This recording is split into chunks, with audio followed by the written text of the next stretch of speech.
So one of the biggest keys of how to be bold is to be a man or woman after God's own heart, to die to yourself, to die to your will.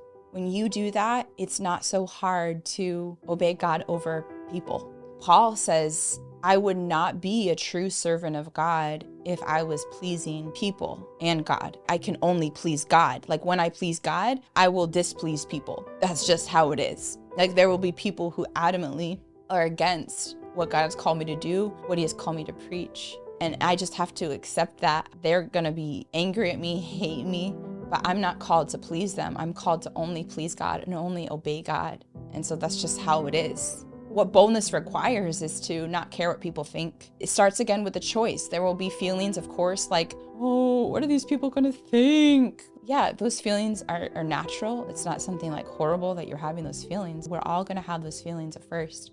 But this is how everything works in the spiritual realm, with your obedience, with you choosing to do what God's called you to do, rather than choosing your feelings.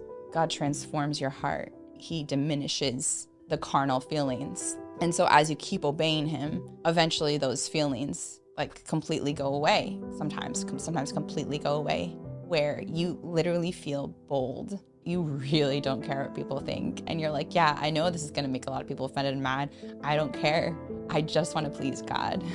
That's my biggest key of like how I'm able to be bold is this right here. Because I'm after God's heart. I'm not after my own heart. I'm not after other people's hearts. I'm not trying to please everyone.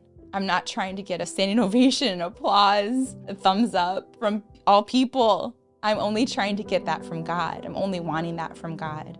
And that's truly my heart. And that's truly the secret of how I'm able to be bold. That is the biggest secret, is that I am after God's heart. I've conformed to his will and his purposes, not mine. I've died to myself. And when you do that, it's not hard to be bold. You will be able to walk in boldness and do whatever God has called you to do.